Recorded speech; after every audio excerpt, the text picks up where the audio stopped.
Welcome everybody to the Clean Finish Wrestling podcast. Our sponsors today are the Hulk Hogan Netflix documentary. My name is Nathan Sridharan and we are coming off a 2-night Wrestlemania. What a night it was. We had a match, and then ad break, ad break, we'll be right back, match, ad break. There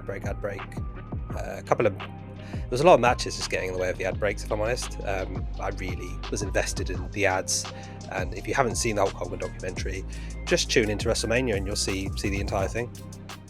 Forget about the ads. Let's delve into the matches. It was a controversial 2 nights. Let's put it that way. But yeah, let's get into talking about it. Night 1, yeah, night 1 was tough. Night 2, much that. If you're comparing the two, which everybody does, night 2 was just out of this world. So without further ado, let's get into talking about WrestleMania and let's talk about it.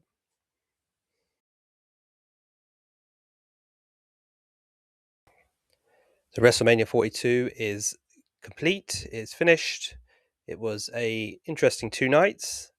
Before we get into WrestleMania 42, though, I want to quickly just go over SmackDown. I won't go fully into SmackDown because go home show. These SmackDowns before Mania as well have kind of become a kind of a warm up to the main show. The biggest things were the Andre the Giant Battle Royal. It does amaze me that they're still doing that. It's fun. Like, I love a Battle Royal. Who doesn't? But it's just proven year after year that it's overly pointless. Like, I don't give them something, just add something to it. Anyway, it was a fun match with some good spots like you always get from these big Battle Royals. Royce Keys coming out the big winner, which is great for him, really gives him some momentum coming into the post-Mania SmackDown and Raws. So you're interested to see what happens with him. Again, a few other matches happening there. Tiffy got another shot at Julia's title at some point. Not sure why she's getting it, considering she lost recently, but it's always good to see her in a match. And then the Wyatt Six and the MFTs, God, like this feud feels like it's been going for a while. And like, I love the Wyatts. Bray's a big Bray fan. But this feud just been going on forever, and then like to the point where they give the lantern back. You think that's that's done and dusted, but they're having another match. Again, the match was great. The 2 big men, Rowan and Tyler, look great. And again, the main focus being Tama and Solo's kind of Solo then steals the win, so that's gonna they weren't able to have it on WrestleMania, but that will likely grow into something bigger. But those are the bigger takeaways from it. And again, we had some good promos from Punk, and Cody and Orton did a really good promo at the beginning. But it did what it was supposed to do, just, essentially a warm-up act for WrestleMania. So WrestleMania Night 1 starts off again with the Usos, LA Knight, First Division, and Speed.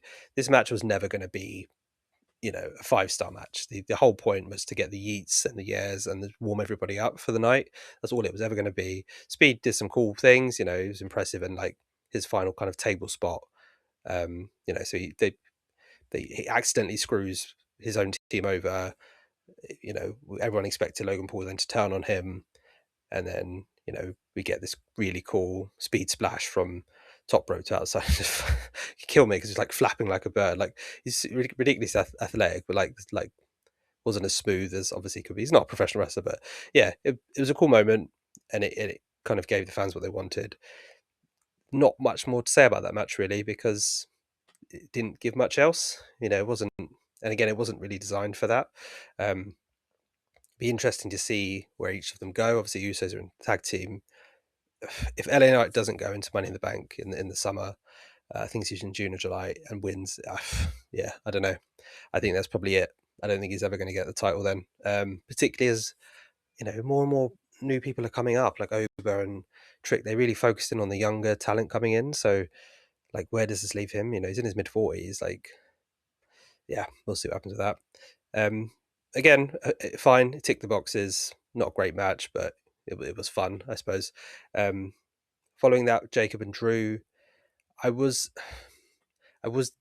not disappointed with this match, because it was kind of unsanctioned, essentially a street fight. And and they had a lot of cool callbacks with like Drew and the toolbox and all that sort of stuff was really fun. There's some good table spots and everything else. Like there was no blood. Like considering how I really enjoyed the build to this feud. I think they were doing such great stuff and great work in building this and really establishing why they hate each other and all the backstage attacks and everything. But there's no blood. I expected something a little. There wasn't really any super crazy spots either. Um, Again, it was fine and it did what it was supposed to. Neither left like dying and trying to everyone walked away or thrown backs after like it was fine. Um, so I'm wondering if it is done or maybe they'll do something, have one more thing. It again makes sense for it to be finished now and have Jacob go off and maybe get in a title picture or do something else. It was a solid match, but yeah, I was expecting a bit more, considering especially Jacob's like this wild person who goes nuts or whatever, and Drew's just been outstanding for years, particularly in the kind of extreme matches. Yeah, I expected more. Next was the women's tag team match. Um, Again, the build has been an interesting one in that there's been a lot of kind of confrontation. We had a lot of matches. They kind of ended up kind of blurring the same one. It was just Charlex versus Bailey and Ira. Um, the Lash Legend and I would just interfere. There was this kind of similar thing happening. And obviously the Bellas being taken out with Nikki's injury didn't help things, but it was missing the kind of story substance to it. Considering how long they built on it, that essence was missing, I felt. Um, Again, match itself was fine. The biggest obvious takeaway was Nikki Bella actually having a serious injury, so she wasn't able to compete. And then Paige, of all people, returning. I was really like I tried to stay off socials and stuff. It completely took me by surprise. I didn't even know she was up with AEW. I don't know how I've missed that, but yeah, what an amazing moment for her. You could see like the emotion on her, what looks absolutely incredible. And then for her to win at the end, like wow, yeah, such a cool moment. Um, I was there in AEW when she won the title at Wembley, and like I know she gets a lot of shit and stuff and a lot of stick, but like I thought that moment was awesome. And then seeing a similar thing in WWE was just great. Um, yeah, so it's interesting. I do wonder what the plan was, because obviously it was going to be Nikki. Like, was she supposed to debut on Monday Night Raw? I don't know, but yeah, what an absolutely incredible moment for her and everyone else. It was really really cool. We had another women's match following this with Becky and AJ. Again, they've got a lot of their stories really built over the last few months. Ever since AJ's return, really the whole thing with CM Punk and Seth. It's been great. It's been fun to watch. There's been that kind of real emotion there, and their matches have been quite good. Again, this one, and I'm putting some of this down to the lack of time. Like, it's another thing, and I'll try and get to it later. But the time they all got was nothing. I've seen the comparisons of the time of all the ads that we love. We love the ads in the Hulk Hogan documentary. It's out on Netflix at some point. You should go and watch it. Um, they're our sponsors. I did mention that. It's just, yeah, the time really restricted. Like, it's an IC title match. These are two of the top women in the industry. They should have had longer. What they did was great in that time, but again, you need the length to actually show out, and they weren't able to have that. Becky gets the win in the end. And I did like all the stuff with Jessica Carr and all that stuff, and Jess kind of finally standing up to her and all this, like all those bits made sense, but it was the length really, damn it, like hindered this match. Becky, when it makes sense, AJ's got her 3 times. Um, I don't, I see what they're saying, like, oh yeah, she lost at Mania, so it's more of an impact. She beat her 3 times, like AJ's won 3 times. Like, I don't know if it will be over, but like AJ did a post interview saying it's not goodbye. Obviously she's not going anywhere. I doubt that, considering she got like a whole roster of women to compete against, particularly as Paige and the Bellas are back, and like there's a lot of history they can go to. They can go to the new women and stuff. Like there's a lot they can do. Again, obviously, like see AJ and Roxanne, AJ and Rhea, AJ and Steph. Like it's just unlimited potential there. But yeah, the match I just think was really hindered by lack of time, essentially. So we go on to the one of the most anticipated matches for me was Gunther versus Seth. Now this was always going to be an absolute classic. Got two of the best wrestlers in the wrestling world, in the industry, going at it. I was a bit cautious at the beginning because I was expecting this 5-star match. When they just went off and started attacking each other before the bell even rang, I was a bit like, oh, they're not just going to like throw this out. I was questioning how like fit Seth was after his injury return, everything else. But no, they put on an absolute banger. It was an absolute great match. They really kind of showed out. I would love to see more of these two. Obviously, we didn't get the clean finish in the end because Bron Breakker came out. Bron Breakker came out with like this ridiculously epic, meme-worthy spear. Um, he's so ridiculous. And then obviously Bron Breakker cost Seth the match. Uh, Gunter gets the win. Seth didn't tap out; he just gets choked out. And then we get that awesome, like ridiculously fast spear afterwards from Bron Breakker. That visual was just epic. I know a lot of that was fudged because of injuries and stuff, but it's great to see that pick up again and like having it a Mania, like restart from Mania, just is excellent. So that'll be a good thing going to Monday Night Raw, is kind of seeing how that picks up again. And interesting to see where Gunther goes with it. See he, Heyman offered him what he says he's going to have a favor from Heyman. Everyone presumed it would be facing Brock. We'll get into it in a bit, but we all kind of know what happened with Brock at the end of his match. So yeah, I wonder what that's going to be. Maybe Gunther versus Roman. I would like to see that as well. I don't know how that would time with Heyman, but yeah, I don't know. Is Brock really retired? Is that going to be the favourite? Maybe Gunther goads Heyman into getting a match. I don't know, but yeah, it'd be interesting to see how that plays up. But overall, the match was really fun. These two were never going to disappoint, so I think they probably had match of the night easy. So we move on to our women's world heavyweight title match: Liv versus Steph. Um, Liv's entrance, yes, Liv's entrance. I thought was really good. A lot of people didn't like it. I thought it was really good, really well choreographed. Her song is just trouble, trouble. It's one of those songs I hate, but I can't stop singing it, and it's just stuck in my head. Again, the match really good. There's a lot of intensity with those two. Again, I expected more in terms of length. Their performance for what they did at the time they had was really good. You had they just had a lot. They're both very physical, and like Liv can take a hell of a beating. She was covered in bruises and everything else. Like she looked awful in the most positive way. I mean, Stephanie looked like an absolute force. She showed no fear of it. It's her first WrestleMania. She showed no nerves, nothing. I think she's such a good talent that you can put her anywhere. So her losing to Liv and losing the title, I think, is nothing. She'll get it back in no time. We had the Judgment Day kind of interfere, which was nice to see. Cause I kind of hinting that Raquel would turn. Maybe that will happen, but to have like that sisterhood where they really kind of helped her was really, really cool. And then it was like good ending to that match and stuff. And Liv just kind of lapped it all up. I thought, again, if they had the time, I loved that they have like 10, 15 minutes. They could have put on like a really good, again, possibly match of the night. I was expecting a lot from them, and they did deliver, but they just needed more time on that one. We get to the main event, and the first fucking person you see is Pat McAfee. Like, I'm going to go into it later about my thoughts on that. I'm going to keep the positive as much as I can, and I'm going to save a little bubble to rant about all the crappy stuff that I felt happened at WrestleMania. I'll get a sprinkling in this, but yeah, Pat comes out and does this whole thing, just like, oh, okay, whatever, move out of the way. Orton and Cody come out. Cody's like incredible. I loved his entrance with this kind of old attire and those glimpses of his old personas and how he's got here. I thought it was really cool. Again, the match was brilliant. Like Cody, it didn't go as I expected.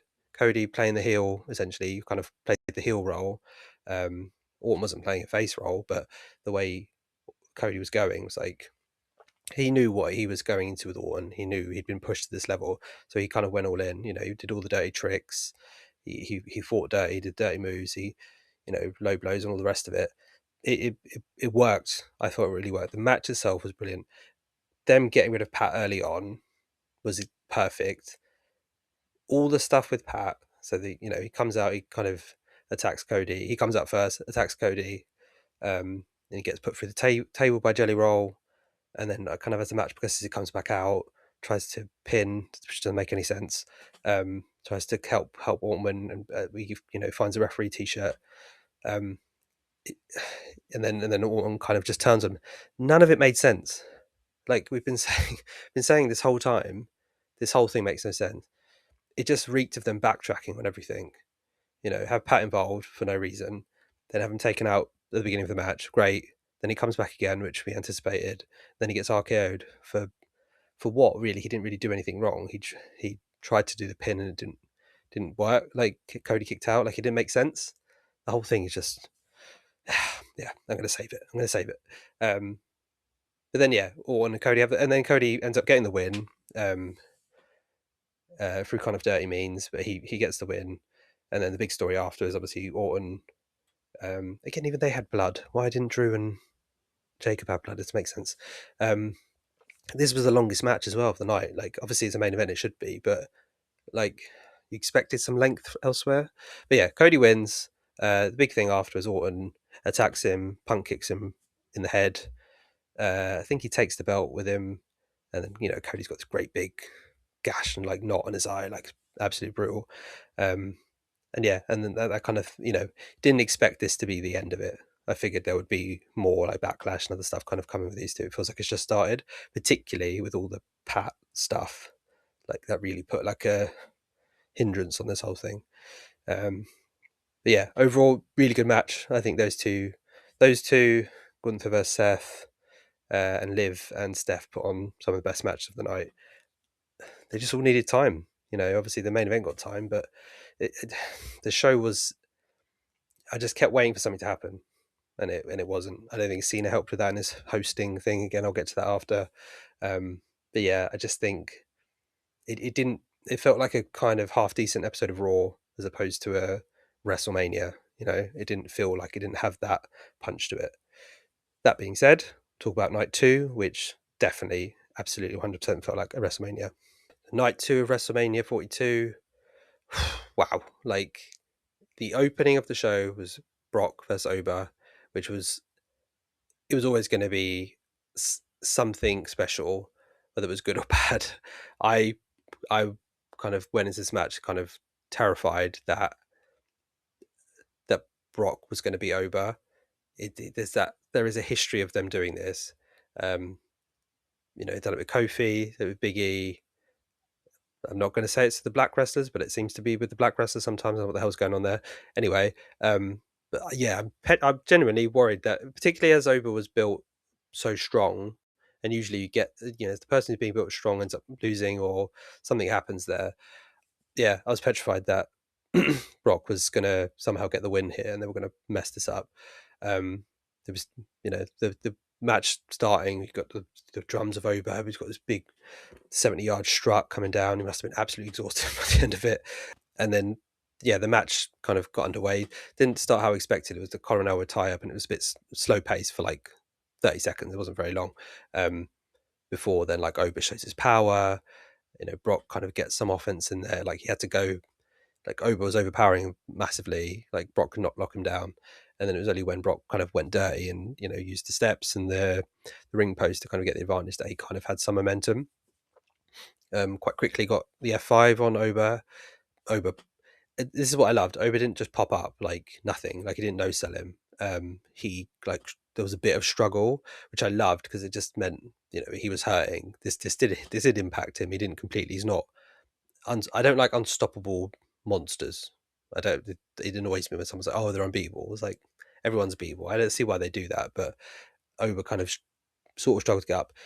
Gets up, chokeslam Brock, then puts him in his finisher, the sit out last ride powerbomb. I can't remember what it's called. Fall from Grace, that's the one. And yeah, he gets the win to a ridiculous pop. Like, and the way even he sold it, he like looked at the ref like he was shocked. Like he won it. He couldn't even believe it himself. Like he has just been blasted to the moon. Like this is so ridiculous. How he debuted on the main roster of the Royal Rumble like 4 months ago. He barely had any matches, and he's already, against Brock. He's a WrestleMania. He just beat Brock Lesnar. Like it's huge. It's him. Like he can do whatever he wants now. They kind of hint what he's going to do next at the post show. He kind of calls out Roman Reigns, so there'll be something for them in the summer, maybe SummerSlam or maybe Survivor Series. But it makes sense for him to go to that trajectory. Him in some mid-low kind of feud doesn't really make sense, doesn't add a lot. He needs something there, obviously, between now and then. him going straight to Oba, I don't think quite works. I mean, it could, but I think there'll be something before then.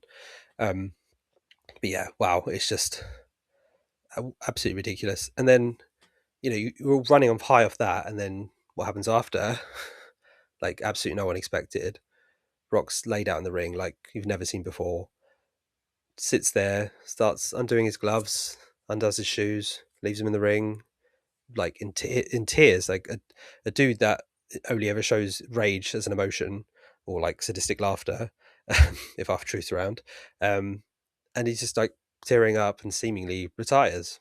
That's what we can only assume from that. Like they haven't confirmed it, which makes me think maybe there'll be one more thing. I don't know. Like I think all signs seem to be pointing to Gunter retiring him, with a favor and all that stuff. But yeah, this would also be a great way to go out. Just completely unexpected WrestleMania, similar to AJ.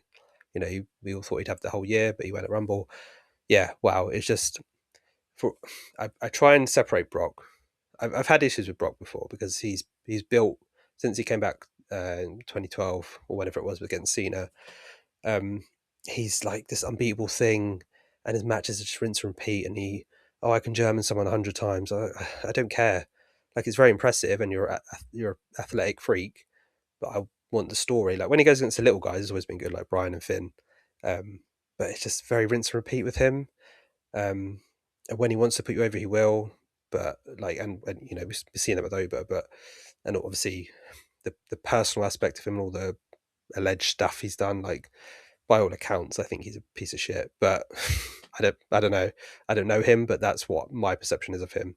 Um, as the performer, as the athlete, as the wrestler, like it's a big loss, it's a huge loss, and he's changed the game. He's him retiring like this as well. It's just it's huge. It's absolutely huge, and I don't think it took away from Oba. I think it cemented him. Oba was like over like anything, and then having that is just a follow up. Yeah, wow. That whole and if any match was going to be short, it was going to be that one. That made sense. That whole segment easily better than the whole of night one. It was, it brought so much emotion to it. There was so much anticipation. It put a new star on the map immediately. If you're not a fan of Oba, you should be now. Yeah, just wow, what a moment. So somebody had to follow that, and it made sense that that match to follow Oba and Brock was the ladder match. Now, this ladder match was I not even the best multi-man ladder match. It's one of the best ladder matches I've ever seen. They were all just so smooth with it, all of them. Everybody had their moment. You had Javon, JD, had quite a few good spots. I think Javon obviously was going to fly that ridiculous cutter. I had a few like bouncy moves outside. I think JD is just so underrated. He's one of the best high flyers, and he takes ridiculous bumps. He took the destroyer off that ladder, like that was just disgusting. He just sells so well. I think he's just really since his NXT UK days, he's just been incredible. Um, and then you had, Penta and Ray, obviously, just like Ray going at 51, still just bouncing around. That West Coast pop move to Rusev, who took it like a champ. Like that was such a creative and good spot. Then you got Dragon Lee as well, which is again phenomenal. He's been given the phenomenal moniker by AJ essentially anyway, but he's just so good. Every person just had a moment, and they were all so clean and smooth. Like there was no faults. I just thought it was perfect. And then Penta put the challenge out, so him winning. If any of them won, I would have been happy. They were all, I think, all worthy of winning. But Penta winning made a lot of sense. He's only just kind of got in his stride with the title. So him winning is, yeah, it makes sense. I think he can do so much. I can bring intensity, he can bring story to it, athleticism, the high flying stuff. I think he's just gonna change the way of the IC title. I think he's gonna take it to a next level. Following the ladder match, again a high intensity, fast paced match. Crowds up here. How do you keep that? Bring out Trick Williams, who is, he's got so much momentum and fanfare behind him that he's on par with the 6-man ladder match. He's that good.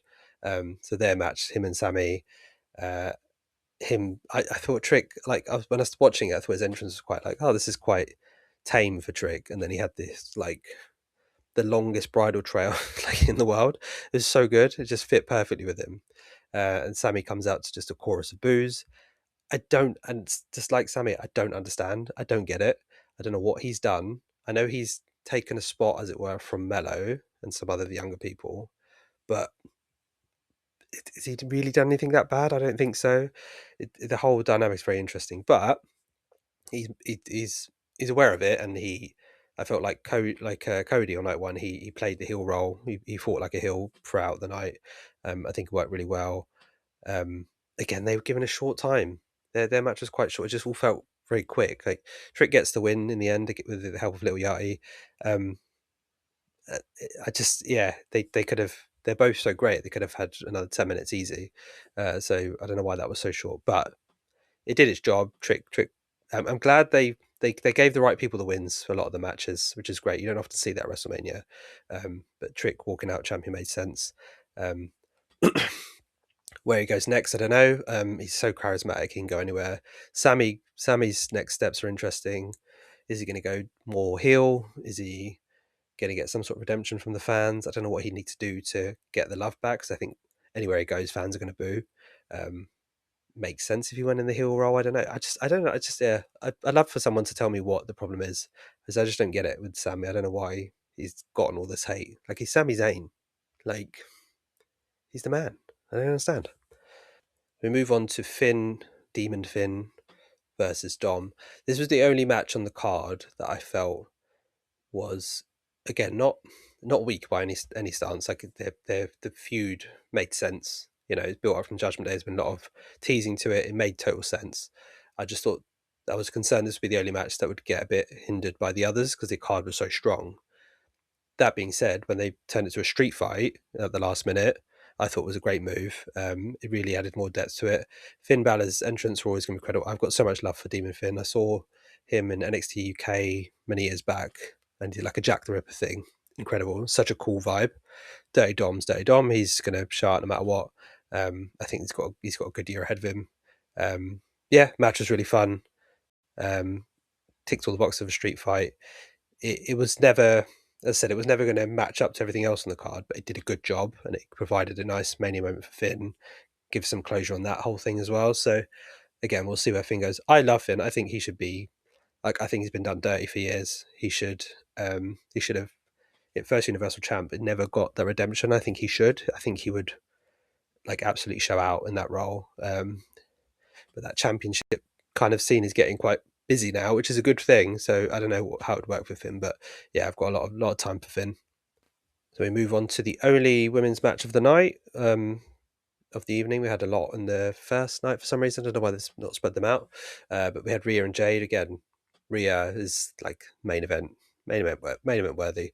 I hope she main events WrestleMania winner, because of all the women for years, I think she deserves it and would own it the most. We had Bianca, her, and Io, was it last year, and they should have main evented easy. Yeah, Rhea and Jade come out, both look amazing. I think Jade put on a fantastic performance. She played the heel so well. Again, she was so smooth. There didn't seem to be any error. She gets a lot of grief about being green. I don't think that's the case anymore. I don't think it has been for a while. Since she's been with WWE, what, like 3 years now? 2-3 years. She's not showing any signs of that. I think she's earned her stripes. I think she's I was really, really impressed with Jade. She looked like and for me it was a test, her going up against Rhea. Like, Rhea is like the standard bearer for, if you can keep up with Rhea, then that's it. But then Jade had a match with Io recently, and if you keep up with Io, I think that cements you as well. I think they both put on a fantastic performance. Seeing Rhea, obviously she's a bit more slimmed down now, less muscular, so she did look smaller physically to Jade. I think that is always quite interesting, seeing Rhea in that position, because she's always such this dominant force. So to see her, again, not the underdog by any means, but like the smaller of the two, I think it just added to her victory, and the way she won in the end with that kind of really sweet reversal into the Riptide. Yeah, perfect. And we got the kind of Io, Meechin, BFAB. They got a moment as well. Meechin looked ridiculous. She looks like her arms are insane. She's got really muscular arms at the minute, so she's obviously putting in the work. It was nice to see Io there as well and share that moment. Yeah, match was brilliant. Again, I wasn't sure he'd win. I didn't know if they'd give it to Rhea again. I know Rhea gets a lot of crap about always winning. I didn't know if they were going to give it to her, but the things she could then do on Raw, on SmackDown, with people that she may not have competed against, I think she can bring a lot to it. And yeah, I think it puts Jade in a good spot as well. I think Jade's come out looking amazing. So then we get to our main event. Some people saying one of the best WrestleMania main events ever. I think it's certainly up there. Like Punk and Roman. I'll hold my hands up saying I was concerned about. I wasn't happy with Roman winning the Rumble, but I was definitely proven wrong here. I think these two absolutely from the entrances. Punk had a great entrance. Roman kind of showing his lineage and stuff. Um, I think, and seeing him come out by himself as well is also great. Just it's not the I've said before, I wasn't a big fan of the bloodline stuff for a long time because I felt it was very repetitive, very boring. So seeing him by himself is quite a new dynamic to him, and I quite enjoy that. The match itself just brilliant. Like there's the spot after spot. CM Punk kind of really goading Roman the whole way, really buying into to fans, kind of winding them up in different ways. Roman doing his normal like I'm bigger than God bullshit. Like it all just worked perfectly. You could feel the hate between them. There were a lot of big spots, some table spots. There was a lot of moments in there that kind of really cemented the hatred between them, and you could really feel that kind of tension. And again, you had no idea who was going to win. I had no clue. It could have gone either way. I wanted Punk to win, if I'm honest. And again, it's kind of hinting what was said at the post show. My problem with Roman has always been he's part time. I want my champions full time. But then again, I eat my words if I see it in the post show. He was saying, we'll address this part time thing. We'll see him a lot more in the summer. So yeah, we'll see. I would love to see more of him. But the match, yeah, it was just like the chemistry they had, the story they were telling in there. It's some of the best I've seen. They've worked this so perfectly up until this point. And every punch, every move had meaning and had thought behind it. You could feel the hate, you could feel a little bit of the respect there as well. I just think it was like an absolute showcase of how, given time, given the lack of interference from other beings, not having, I don't know, I'm not in the rise room, I don't know what's going on, but night one main event felt very interfered with. All the Pat McAfee crap and everything else didn't make sense. This felt like proper booking, proper storytelling, not worrying about sponsorships and everything else. It felt just two people. And what frustrates me, I'm trying to save the frustrating bit for in a minute. What frustrates me is they just leave it alone and let them do it and let them tell the story. You'll get more eyes, you'll get more views, you'll get more cheers, you'll get people happy. You want people to leave happy. I don't think people left happy on night one. They certainly left happy on night two. Um, Roman winning, yep, okay, and I liked the win. Punk just so exhausted. This old man can't. He can't keep up with this younger bloke. It all makes sense. I really enjoyed the ending. We'll see what happens next with Punk. I don't know where it's going to go. See what happens with Roman. I like to believe he will be full time. I hope he is. I would prefer if he was. But yeah, I just think that match was just the perfect kind of cherry on top of a great night two. So yeah, well done to everyone involved in night two because I just think it was, yeah, it outshone night one by just a huge margin. So some afterthoughts of the night as well. We had uh, some things I may have missed. Sorry, were Bianca Belair's great reveal that she's pregnant. Obviously, it's very bittersweet because it means she's going to be out for even longer, maybe another year or two before we see her again, and she's just one of the best in the game. We had so I had a gripe on night one with John Cena. It did feel like they've just brought him out just to get bums on seats, right? Previously, hosts have done something. There's been some interaction. I didn't want him in a match. Absolutely not. I don't want him to get physical at all. But the first night he comes out, just like this corporate Cena, suited and booted, and he didn't do anything. He just welcomed the night, did the attendance, and fucked off. Like he didn't do anything. And I'm just like, well, is that what's the point of him being there? Like the time he's taken up could have gone to somebody else. Could have gone to like Asuka and Kyrie and those guys not being involved, Mello not being involved, Tiffy, Julia. Like so many people weren't included, and we just had that. It was somewhat redeemed in night two, in that the Danhausen thing really, I think, was great. Putting over Danhausen again, he's been here such a short time, and his debut where people were absolutely blasting him, comparing it to the Gobbledygooker and all this stuff, and then now he's getting cheered and like celebrated in front of all these like 50,000 people with John Cena. Like it's amazing. Like I love that for him. Um, but even then, Cena didn't do a lot. It was great, and there was that interaction there. But yeah, if you're gonna have a host, they need to contribute, and I didn't see the point of Cena there whatsoever. So yeah, those the kind of some afterthoughts, which I think kind of added.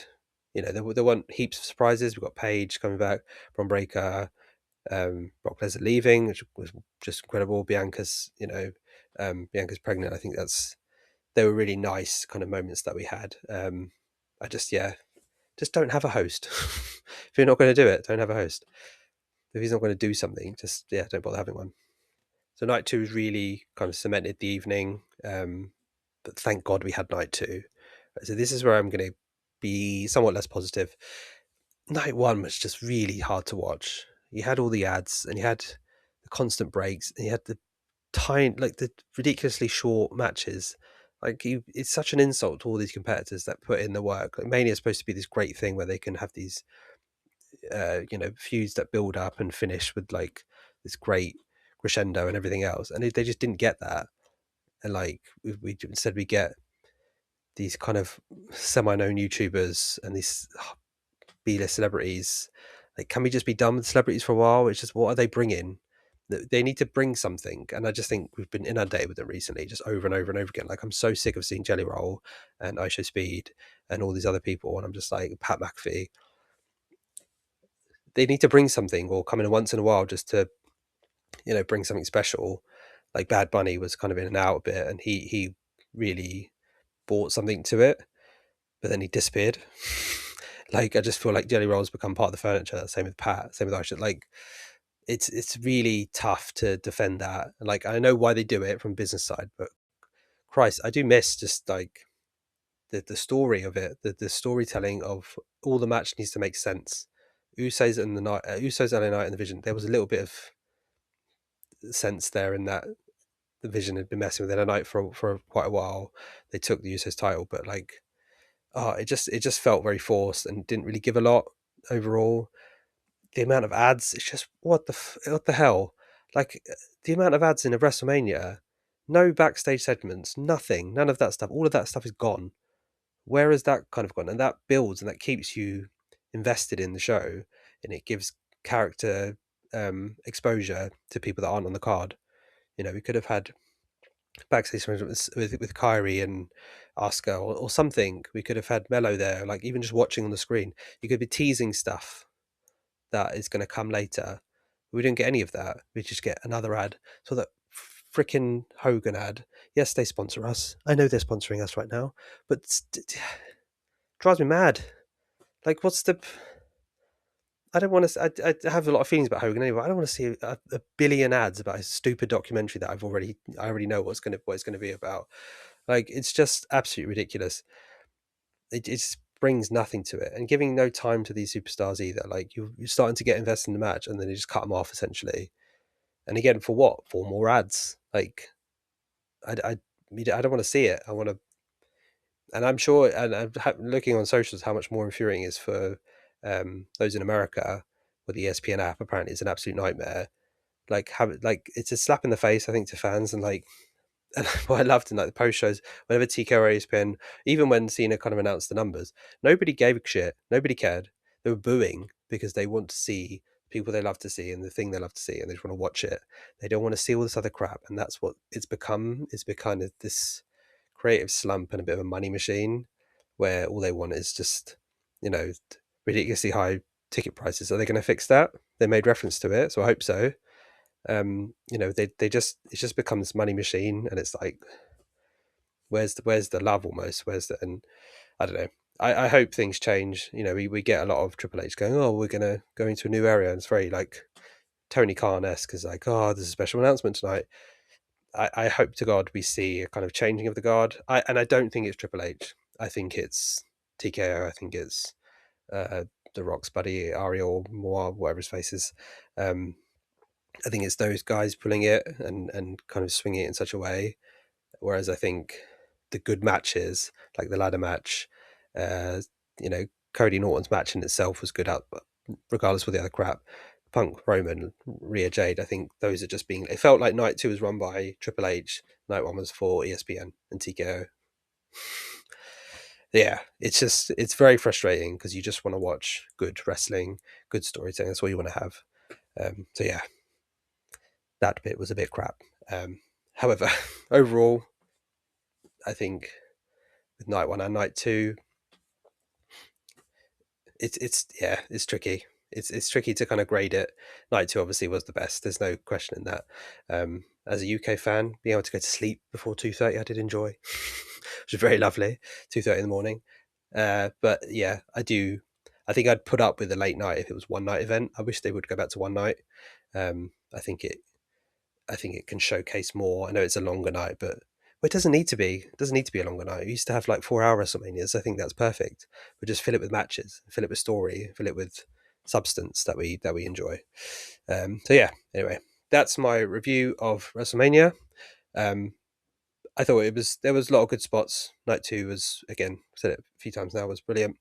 But it'd be interesting to see how everybody else felt about it. So people want to engage, people want to comment on the post that I put out, be lovely.